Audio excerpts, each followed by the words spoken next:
Let's talk about autistic child behavior problems. I'm Nicholeen Peck, and I teach all over the world about parenting, good communication, how to build strong family bonds, child development, and education, all through the lens of the principle self-government. And in this video, we're talking about solving behavior problems related to autism. In this video, we're going to talk about some autistic child behavior problems, and we're going to talk about how we can get to a place of more self-regulation, calmness, using the skills and principles of self-government.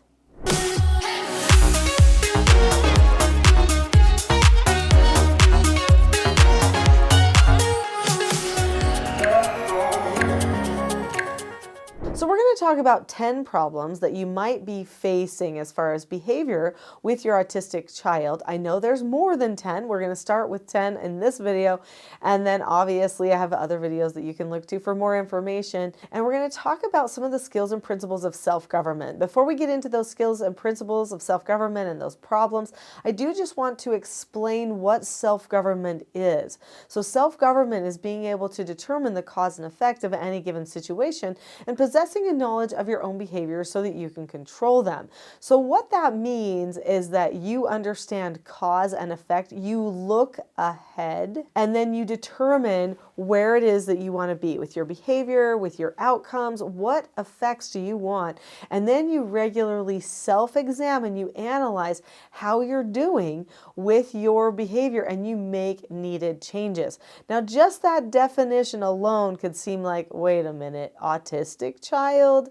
Does she know what she's talking about with that definition? And the answer is yes. For many years, not only did I raise my own children into adulthood, but I also took in therapeutic treatment care children, and I did therapeutic treatment care for them. Many of them were autistic, and there were other neurodiversities that we worked through with almost every child that came to our home. So I do know that what I'm talking about works. I do know that even an autistic person can choose to have self-government, because ultimately it's all about understanding what's going on inside of you and making a choice with proper information that will lead you in the right direction. These behavior problems are in no particular order, but at the very end, number one, I'm going to be ending with the one that I feel like is probably the most obvious and that people have to work through very regularly related to autistic children. Autistic people oftentimes have higher levels of anxiety. They worry more,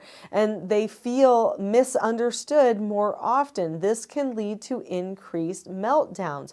But what if that autistic child could understand how their brain works? What if they could recognize their own stressful indicators, those little cues, that stress thought in your brain, that stress shake in your hands, or something that you always do right before you're going to have a meltdown? What if you could teach them that? What if you could teach them to give themselves a no answer, to drop the subject in their head about that problem that they're facing, or to maybe use another self-government skill, which is disagreeing appropriately? I'm not going to tell you the steps to all of these skills in this video. I'm just going to tell you which skills to use, because I have another video that I'm going to share with you at the end that will help you learn the steps to these skills that I'm going to be mentioning. So shutdowns, similar to meltdowns, when a person melts down, they have a lot of emotional display that's happening. When a person shuts down, they pull into themselves. They're not showing maybe as much emotion, but they're just detaching from everything around them. They're closing off. They're going into their own little world, and sometimes they're hard to reach. So again, before getting to a place of shutdown, if we could recognize that that's our go-to. Have we had a conversation with our child, maybe using a parent counseling session, where we talk about their one go-to seems to be shutting down? Why do they do that? What's the thought? What is the fear that they have that's leading them to that shutdown? And then what can they do instead? Can they start to take deep breaths? Can they ask themselves a question? Can they say, what skill do I have to help me be understood?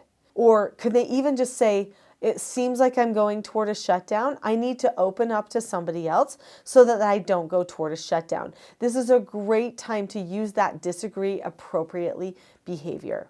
Number 3, aggression or self-injury. So getting violent, getting loud, attempting to attack other people, or even taking your aggression out on yourself. These can be common go-tos for handling stress. When the amygdala is firing and you've got these endorphins that are pumping, you've got a lack of serotonin in the brain is starting to go on this stressful autopilot because of all of the cortisol that's pumping through, because of the increased anxiety, then suddenly a person thinks that they have to just get it out, use that endorphin release in order to get themselves back to a calm, maybe get the GABA to balance out, to bring in the serotonin, and then to get a dopamine to tell them that everything's going to be okay. So they might need or feel like they need to have that release of self-harm or trying to hurt or get aggressive with other people. But of course, this damages their relationships. Sometimes it can even hurt them. It doesn't have to be the case. They need a stopping place. That means whoever is working with them needs to have a script, words to say that can help engage that prefrontal cortex to help them choose calmness again and again. Do they know that basic skill of following instructions from themselves and others? Do they understand how to get themselves to calmness? Do they have a calm plan? These are all things that are part of the teaching self-government system. Number 4, being rigid or repetitive, meaning that you want to have the same thing happen all the time. When a person is very rigid or repetitive, it's because they're stuck in their brain. And so sometimes autistic people get stuck. They get on a thought that gets them stuck, or maybe even they just feel like there's a blank that they can't move past. It's like a wall. And both of these things, whether it's this thought or whether it's that wall, that feeling of having to get over something before they can start thinking clearly again, these are all no answers. Okay, these are things that happen to the autistic person in their brain, and it's a no. Instead of fighting against the no, which actually can create more rigidity, what they need to do is say, okay, that's a no answer. I'm feeling the wall. I'm feeling that stuck feeling. So what do I need to do? Number one thing I can do to engage my prefrontal cortex and tell my brain I'm okay and I don't have to worry is take deep breaths. How many am I going to take? I'm going to close my eyes and I'm going to take deep breaths. So I'm now going to start telling myself that's a no answer. I need to drop the subject about that, and I'm going to instruct myself to now do something else that's going to be beneficial. Number 5, difficulty transitioning from one activity to another. Oftentimes, autistic people really get invested in their timetable, or sometimes even just in really focusing in. Oftentimes they have a skill for focusing, and this really gets them frustrated when they are told that they're going to have to do something that they didn't already plan for or focus on. They have higher levels of anxiety lots of times, and this really leads to this. So the go-to for dealing with anxiety-related behavioral problems in an autistic child is to help them understand the skill for how to accept a no answer. And then, of course, disagreeing appropriately is going to be helpful so that they can talk about the problem that they're feeling with this transition. But as a parent, there's another skill that you can use, and it's called pre-teaching. If you can prepare the child's brain ahead of time for an upcoming transition, then they're much more likely to make it through that transition with no problem. Number 6, not sleeping or having trouble with sleep patterns. Again, this can be related to a brain not being able to turn off, maybe not having those serotonin levels to the level that they need to. I mean, eat more turkey and eggs and stuff like that later in the day if you can, to try to help with that. But just helping the person get to a place of calm. If they had a calm plan, if they understood the steps for how to get calm, if they knew that they could train their own thoughts to think sleep, sleep, if they could give themselves an instruction and follow through, this could help them get more calm at night. So understanding the 4 basic skills of self-government and how to do them and use those skills with yourself is going to be vital for helping them with that problem. Number 7, eating problems. Lots of times people who are autistic are picky about their eating. They have anxieties about eating. So when you're served something you don't like, that's a no answer. You need to learn how to accept that no answer and probably be able to try that new thing. You might have to come up with a system with them where you say everything you get served is an instruction. You get one thing that you can pick that you don't have to eat ever, but other than that, you always have to try it. And here's our plan. And if you don't follow that instruction or accept the no answer that you don't like that thing, but it's still served in front of you, then you'll be corrected. Going to a correction is important, and it might even have to happen with food to help a person learn that they can get along in the world. We don't want to create fragile, coddled people. Just because somebody's autistic doesn't mean they should be fragile and coddled. Number 8, impulsivity. This means that they get a thought in their head and they just have to say it. They don't know how to dial it back. If they can learn to recognize the impulse and then give themselves a no answer to describe the impulse, whoa, that's an impulse. I'm going to give myself a no answer. I'm going to stop for a second. I'm going to evaluate what I'm going to say and whether it's the time. If you can help them understand that. There's a great book. It's actually called Born Lucky. It's about a highly successful news reporter who's autistic and his upbringing and how his dad helped him learn the time and place for things so that he could rein in some of that impulsivity, that desire to just always talk back at people, maybe argue with people. It's a great example of a parent advocating for their autistic child. Number 9, running away. For some people, when they feel anxious or overwhelmed, their go-to coping mechanism is to run away. They don't want to handle it. They don't want to take responsibility for it. They don't want to change themselves. That sometimes has to do with some of that rigidity that's part of being autistic. And so they'll just run away. And that's a really bad skill.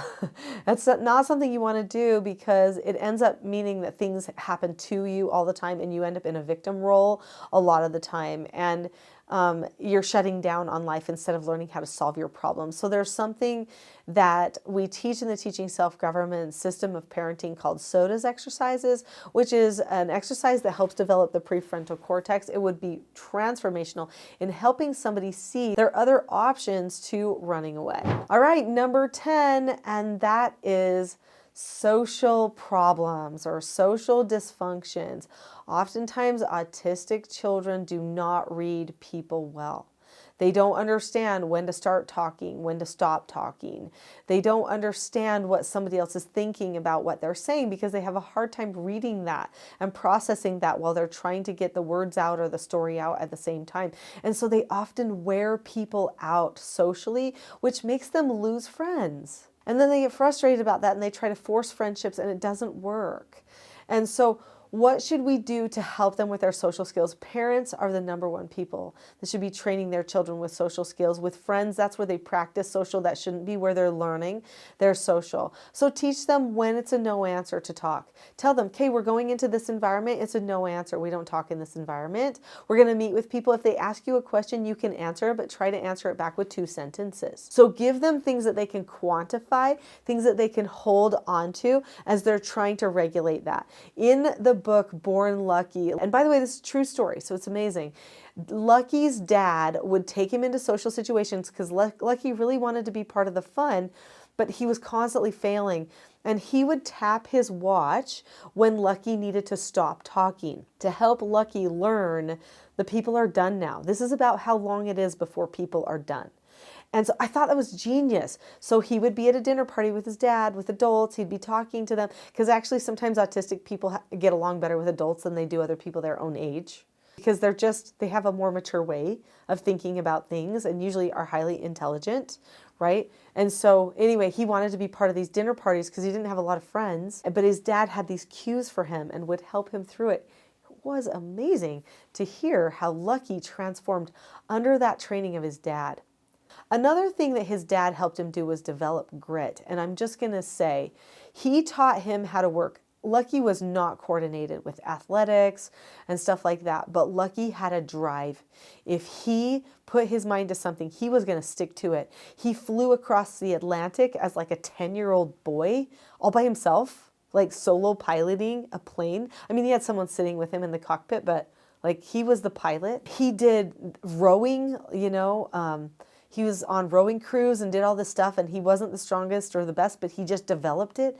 He would just do push-ups regularly because his dad told him to do push-ups to develop his strength, and he didn't know why it was going to ever help him, but he just did it. And he would push himself to the end on these rowing teams and stuff so that he could know that he'd done his very, very best. He really had a lot of grit. So if you can find a way to help your autistic child develop some of that grit, then when they face the hard social problems, which many of them are going to face, there might be bullying, people not understanding them, them being left out, you know, all those kinds of things, they can know that if there is something they want to do, if they stick to it, they can do it. And that's going to be important for their confidence. Teach them how to work with them.